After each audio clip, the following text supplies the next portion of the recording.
그날은 왠지 모를 불안감에 눈을 뜬 아침이었습니다. 가게 일을 마치고 집으로 돌아와야 될 남편은 들어오지 않았고 전화를 해도 받지 않았다고 합니다. 처음에는 거절로 넘어가고 두 번째에서는 전화 통화 연결이 됐는데 30초간 아무 말도 없었다는데요. 여보세요? 여보세요? 여보세요? 여보세요? 말을 안 하네요. 연결이 된 걸 보면 누군가 전화를 받았다는 얘기잖아요. 그런 거죠. 제발 그냥 아무 일도 그냥 없어라. 제발 그냥 자는 거면 다행이다. 네, 그냥 그런 마음으로.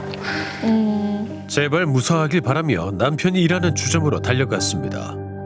남편을 찾기 위해 주점 안을 살펴보던 아내는 방에 쓰러져 있던 남편을 발견하게 됩니다. 쓰러져 있었다고요? 이쪽 밑에 이쪽에 머리가 있어요. 다리는 다리는 이 밑에 들어가 있었어요. 그러고 친구는 머리를 저쪽 쇼파 쪽에 대고 다리를 저희 남편 여기 이쪽에 올려놓은 상태에서 저희 남편은 이렇게 얼굴이 완전 바닥에 진짜 처박혀 있다고 이렇게 이제 그럴 정도로 진짜. 쓰러진 남편의 등 위에는 친구 김 씨의 발이 올려져 있었습니다. 뭐죠? 남편이 혼자가 아니었네요. 그러니까요. 구급대원이 현장에 도착했을 때 남편은 이미 심정지 상태. 그럼 옆에 있던 친구분은요? 구급대원들이 깨우자 그때서야 일어난 친구 김 씨는 술에 취해서 잠들었을 뿐 기억이 나지 않는다고 진술했다고 합니다. 도대체 얼마나 드셨길래 그래요? 부검 결과 사망 원인은 급성 알코올 중독. 아유. 급성 알코올 중독이라고 할 때는 단시간에 술을 많이 드셨을 때, 그래서 우리 몸의 혈중 알코올 농도가 지나치게 많이 올라가서 그 알코올 때문에 독성 효과로 사망하게 되는 그런 상태를 얘기를 합니다. 손경상 씨의 오랜 지인들은 술로 인해 그가 사망했다는 점이 도무지 이해되지 않는다고 하는데요. 말이 안 되는데. 왜죠? 짠만 하고 그리고 술을 안 먹어요. 그리고 원래 술을 찾아서 먹는 애가 아니에요.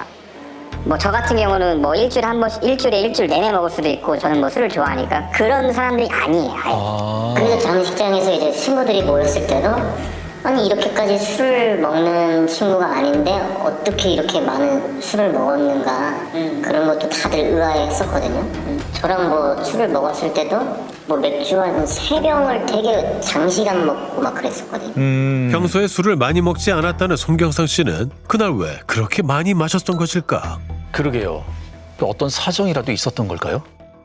유족들은 그 술자리에서 무슨 일이 벌어진 것은 아닌지 의심이 된다고 합니다. 그렇죠. 평소 술 습관과는 너무 다르니까요. 이제 동생을 하얀 천이 덮여 있는 걸 보고 아유. 확인을 하자마자 얼굴에 상처가 제일 먼저 보이는 거예요. 멍이랑 양쪽 멍이랑 홀팅 자국이라서 싸웠는지 의심이 들 정도의 얼굴이었어가지고. 네? 얼굴에 멍이 있었다고요? 부검 결과도 마찬가지였습니다. 얼굴뿐만이 아니라 몸 이곳저곳에 멍과 까진 자국이 있다는 걸 알 수 있는데요. 한두 곳이 아니네요. 그러니까요. 도대체 전날 밤 손경상 씨에게 무슨 일이 있었던 것일까? 혼자 가요 주점을 운영했던 손경상 씨는 전날에도 늦은 시간까지 손님들을 받고 배웅하며 일하는 모습이 CCTV에 보입니다. 그러던 중 새벽 1시 24분 정 씨가 후배와 함께 주점을 찾아옵니다. 정 씨는 평소 가깝게 지냈던 지인인데요. 예약을 하고 방문을 했다고 합니다. 오늘 술이 많이 들어가네요. 예. 많이 들어가요, 지금 보니까. 그로부터 1시간여 뒤 최근 몇 달 사이 친하게 지냈다는 친구 김 씨도 주점을 방문하는데요. 다른 친구가 합류를 하고요. 네. 1시간가량을 밖에서 기다리던 김 씨가 3시 14분에 정 씨가 있던 방으로 들어가고 4시경에 손경상 씨도 뒤따라 들어가서 합석을 하는 것으로 보입니다. 그럼 네 사람이 함께 방에 있었다고 봐야 되겠네요. 네. 술을 또 또 가져가시네요. 가져가요? CCTV에 찍힌 손 씨의 모습은 5시 28분이 마지막이었습니다. 근데 많이 취한 것 같지는 않은데요. 근데 같이 술을 마신 2시간도 안 된 거잖아요. 예. 이게 마지막 모습인데 뭐 비틀거리거나 뭐 몸을 주체를 못하거나 이러진 않거든요. 그러니까요. 그런데 30여 분 뒤 이상한 상황이 벌어집니다. 왜요? 무슨 일이죠? 술을 먹던 사람들이 한 사람씩 복도로 나오기 시작합니다. 에? 정 씨가 후배를 안아주는가 싶더니 김 씨까지 따라 나와 세 사람이 대화를 주고받는데요. 김 씨가 정 씨의 얼굴을 잡기도 합니다. 아하. 내 후배 안 씨는 눈물을 닦는 것 같기도 하고요. 뭔가 의논하는 것 같기도 하고요. 근데 왜 손경상 씨는 안 보이죠? 아하. 이상합니다, 조금. 뭐죠? 동생만 안 보이잖아요. 28분 이후에 지금 6시 11분인데 28분까지는 보였어요, 동생이. 그럼 동생만 안 보인다는 뜻은 저 안에서 사건이 있던 없던 자던 떨어지던 그런 상황이었을 것 같아요. 그로부터 10분 뒤 가게를 나가는 정 씨와 후배 안 씨의 모습이 보입니다. 두 분이 먼저 가네요. 예.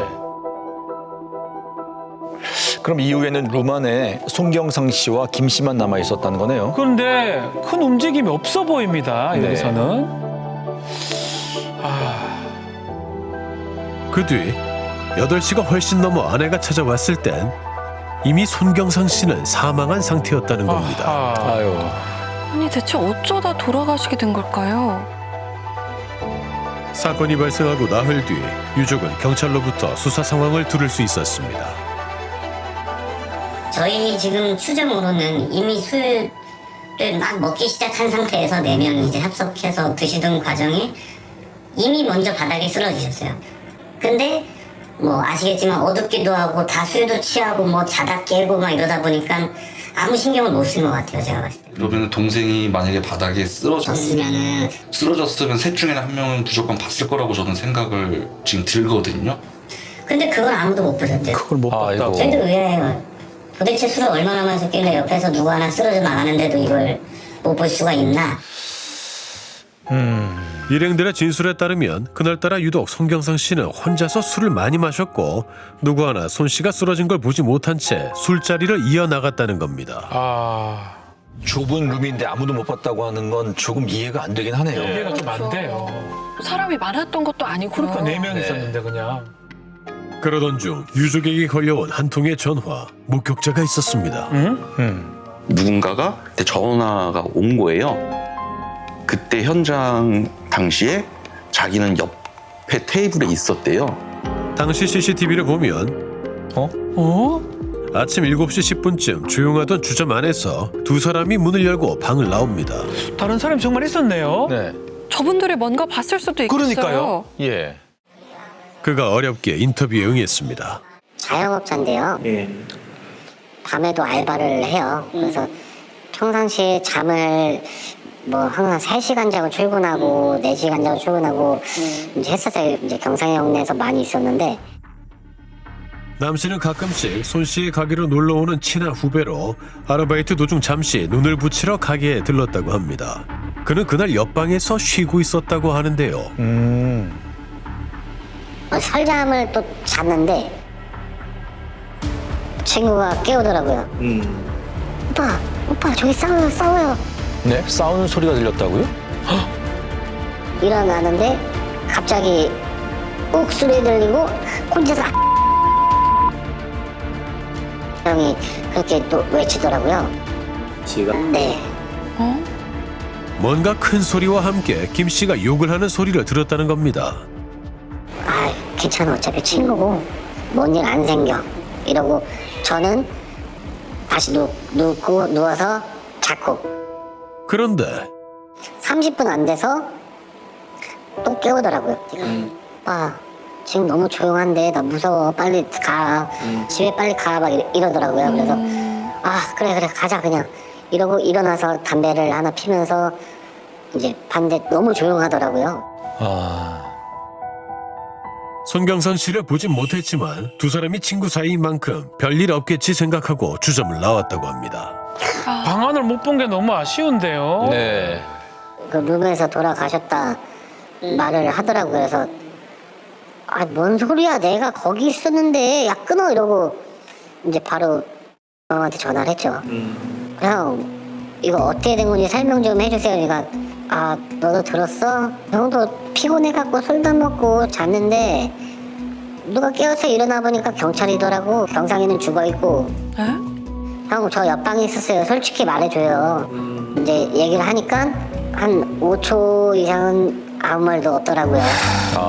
무슨 일이 있었던 건가요? 혼자 순간 판단된 게 아 이거 사고다. 너무 미안하더라고요. 그리고 문이라도 한번 열어봤으면 좀 바뀌지 않았을까. 정말 안타까운 사건입니다. 전날까지 멀쩡하셨던 분이 급성 알코올 중독으로 사망했다고 하니 당연히 가족이나 지인들 모두 믿기지 않고 충격이 크죠. 그날 CCTV 지금 보이잖아요. 같이 한 사람들 걷기도 하고 이야기하는 모습도 있습니다. 기억이 날만 한데 전혀 기억이 안 난다는 게 좀 이상합니다. 네, 술자리에서 무슨 일이 일어난 건 아닌지 궁금해지는데요. 이에 대해서 경찰 수사가 철저하게 이뤄지고 있는지 유족들은 걱정이 커지고 있습니다. 세 아이의 아빠이자 가장으로 성실하게 살아온 손경상 씨. 친구들은 그의 죽음이 애통하기만 하답니다. 아이가 셋이라는 것부터가 대단하신 것 같습니다. 네, 제가 보는 경상이는 좀 되게 착실하고 좀 성실한 친구였거든요. 그러니까 거의 1집밖에는 안 했던 걸로 알고 있어요. 왜냐면 뭐 술도 안 좋아할 뿐더러 뭐 결혼도 좀 일찍 했고 자녀가 3명이에요. 그렇다 보니까 맨날 밤새서 일 끝나면 이제 집에 가고. 제가 이제 밤에 일을 하잖아요, 아무래도. 그래도 하루에 뭐 2시간, 3시간 자더라도 애들 행사 있는 거 다 참석하고 애들 무슨 일 있으면 다 데리고 가고 병원 데리고 가고 다 해요. 쉽지 참여 수업을 않은데요. 한 번도 안 빠졌다고 들었던 것 같아요. 와. 저는 좀 많이 빠졌거든요. 그러니까 그런 거 좀 같이 꼭 가져야 돼. 막 저한테 그런 얘기 해주고. 더군다나 손경상 씨는 그날 오후 가족 나들이를 위해 계곡에 있는 식당에 직접 예약 전화를 했다고 합니다. 아유. 12시요. 12시? 네. 어머니? 몇 명? 나, 와이프, 애들? 오케이, 12시. 자리 좀 좋은 데를 빼주세요. 그럼요. 분명히 약속을 했단 말이에요. 네. 그럼 약속을 지키는 애인데 그렇게 자기가 무책임하게 술을 먹었다? 저는 그게 말이 안 된다 생각해요. 유족은 평소 손시답지 않은 술자리의 모습이나 얼굴에 생긴 멍과 상처들을 보면 도저히 의심을 떨쳐버릴 수가 없다고 합니다. 그런데 경찰의 의견은 다르다고 합니다. 거기 현장에 4명을 다, 그러니까 3분을 다 조사를 했죠. 했는데 아직까지는 뭐 맞아서 이렇게 됐다라고 볼 만한 어떤 단서가 없어요. 그래서 넘어지면서 생기는 확률일 수도 있어요. 네, 술을 워낙 많이 드시긴 하셔가지고 그 양주로 글라스로 그걸 뭐 계속 연거푸하셨다는 얘기가 일행들이 다 공통적으로 그렇게 얘기를 하고 공교롭게 이제 씨도 그러고 씨도 그러고 자리 일어날 때 이미 남편분이 안 보였대요. 그러니까 저희 판단으로 그래요. 저희 추측으로는 이미 그 전에 바닥에 쓰러져 있는 거예요. 이미. 근데 안 보였다고요? 그니까요. 이제 그날 술자리에 함께 있었던 사람들을 만나봐야겠습니다. 먼저 정 씨와 함께 온 후배 안 씨. 그 당시에 같이 계셨던 거는 맞죠? 그걸로는 할 얘기 없어요. 하실 말씀이 없으세요? 네, 끊겠습니다. 여보세요? 얘기를 좀 해주셔야 되는 거 아니에요? 다음으로 안 씨를 데리고 온 지인 정 씨를 찾아가 봤습니다. 후배랑 가게를 먼저 나갔던 그 그분이죠? 사람이네요. 네. 저희는 낮부터 술을 많이 먹어가지고 많지 않게 해가지고 거기 갔어요. 걔가 와가지고 왔을 때는 저 맥주 한잔 따라갖고 아예 먹지도 않았어요. 너무 취해가지고. 그 다음에 또 잠들고. 정 씨는 술에 취해 잠이 들었다고 합니다. 저는 잠들었고 동생도 잠들었나 봐요. 친구가 푸사리 주는 소리에 듣고 일어나가지고 나가자 해서 김 씨가 후배 안 씨를 나무라는 모습에 둘이 먼저 가게를 나왔다고 하는데요. 그런데 정 씨가 뜻밖의 얘기를 꺼냈습니다. 뭐죠? 우리 간 다음에 너 싸운 거 아니냐 둘이. 싸운 건 없었다. 그러면 둘이 뭐 술 더 먹었어. 그러니까 술 조금 더 먹었대요. 얘기하고 한 씨가 술을 더 드셨다? 네. 그럼 그때까지 손경상 씨가 멀쩡했던 거네요. 그런데 왜 CCTV에는 보이지 않았을까요? 예. 마지막까지나마 손경상 씨와 함께 있었던 김 씨는 상황을 어디까지 기억하고 있을까? 그를 만나봤습니다. 이분 얘기가 가장 중요할 것 같긴 해요. 네, 마지막까지 손경상 씨랑 같이 있었으니까요. 그렇습니다. 아. 저는 기억나요. 다. 왜냐면 그게 1차예요. 새벽 3시에 나간 게 1차예요. 기억난다고요? 처음에는 이제 좀 이렇게 먹다가 나중엔 조금씩 나눠서 먹으면서 얘기하고 막 서로 놀고 막 이러면서 먹었어요. 예. 다 기억이 난다는 거네요? 경찰이 기억이 안 난다고 했잖아요. 네. 되게 즐거웠어요. 막 친구랑 막 둘이 막 모자 이제 경상이 모자를 막 해가지고 친구가 쓰고 막 이러면서 예. 그러셨고. 예. 그래서 다음날 가든이라고 제 친구네 또 그 가든이 있어요. 계곡 있는데 예. 거기 저랑 가자고 막 그 얘기까지 싹 끝내고선 잤고요. 그래서 저는 잔다 그래서 예. 이제 전화 이제 하고 씨한테 전화 안 받아서 잔다 그러고 잤고요. 홍경상 씨 아내분한테 전화를 했다라는 거. 예. 휴대전화가 있을 거예요. 그것만 혹시 좀 이렇게 저희가 좀 촬영을 하거나 아니 근데 이런 게 뭐 의미가 있나요? 제가 말씀 다 드리고 그랬는데 뭐. 하지만 끝내 제작진에게 통화 기록을 보여주진 않았습니다. 전화를 걸었다면 아내의 휴대폰에도 남아 있겠죠. 그렇죠. 손 씨 아내에게도 확인했지만 남편을 발견하기 전까지 김 씨로부터 걸려온 전화는 없었습니다. 아하. 저한테 부재중도 안 찍혀 있었고 제가 이제 통화를 한 적이 없어요. 말이 안 맞는 부분이 좀 있네요. 네. 그럼 사건 당일 아내가 손경상 씨에게 걸었던 전화를 받은 사람은 누구였을까? 제가 봐도 이거는 남편분이 전화 받은 건 아니에요. 정황상 받을 수도 없었고. 그렇죠. 누구예요? 마지막으로 전화를 받았다면 마지막으로 이제 현장에 존재했던 씨가 받았을 가능성이 있어요. 그렇죠. 방에 둘만 있었으니까요. 게다가 남편은 심정지 상태였고요. 통화가 됐는데 아무 말이 없었다라고 하는데 그 시간에는 사실 두 분밖에는 안 계셨을 가능성이 이제 8시 5분 정도라고 저도 근데 누워서 자고 있는데 제가 그 전화를 어떻게 돌리나요? 아 그럼 전혀 그런 기억은 없으신 거예요? 네, 건들지도 않았어요. 아 제 친구 전화 제가 왜 돌리고? 혹시 뭐 그것 때문에 경찰에서 지문 감식 같은 걸 좀 받아보셨어요? 어떠세요? 저는 그걸 받은 게 없고 경찰 쪽에서도 그거에 대한 아무것도 한 게 없어요. 경찰이 유족에게 설명했던 내용과는 다소 다른 주장들인데요. 하지만 경찰은 사인이 명확한 만큼 다른 의혹은 없다는 입장입니다. 그거 다 유가족들은 그렇게 얘기하는데 그거 그렇게 의심스러운 건 아니고 그게 급성 알코올 중독성으로 사망한 거라 그게 부검 결과가 나왔고 그게 제가 형사 30몇 년 했는데요. 그거 한 세네 건인가 그 정도 내가 한 거 같아. 취급한 거 같아. 그렇게 술 먹다가 죽은 거 술집에서. 유족분들 말씀으로 이제 보이지 않았던 이제 멍자국이라든가 그러니까. 여러 가지 긁힌 자국 같은 것들도 좀 있었고 네, CCTV가 있어 안에. 소파에서 떨어졌어. 소파에서 자다가. 소파에서 떨어졌다. 네, 소파. 그 소파에서 떨어진 거는 확인을 하신 건가요? 소파에서 떨어졌어요. 떨어진 거예요. 와. 경찰의 말처럼 얼굴에 멍과 상처는 소파에서 떨어져 생긴 것일까?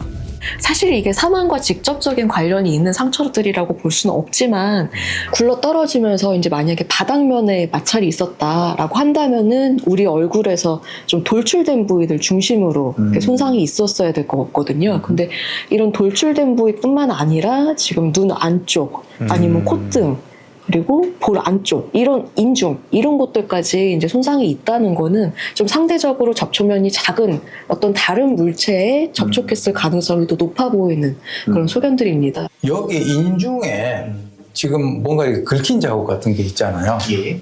요거는 부딪혀서 생겼다라기보다는 누가 이제 뭐 손으로 이렇게 치거나 왜냐면 쏙 들어가 있는 부분이니까 이 인중 같은 경우에 왜 이런 상처가 이런 부위에 생겼는가라고 하는 것에 대해서는 상당히 좀 의문을 가지고 접근을 해야 될 필요가 있다.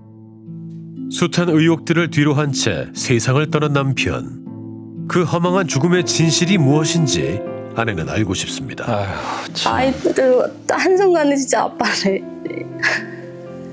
잃었잖아요. 저희 애들 아빠가 왜 이렇게 되는지 진짜 그냥 내 억울함만 풀어주고 싶어요. 다른 네 이유는 없습니다. 네.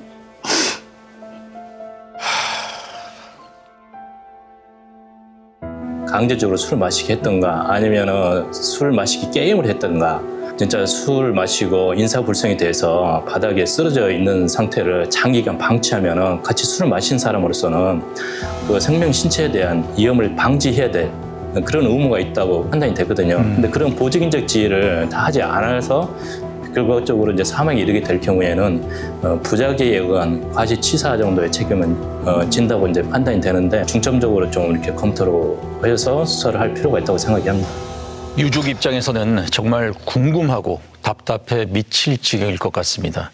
술자리에 함께 있었던 세 사람만이 그날의 진실에 가장 근접해 있다고 볼 수 있겠죠.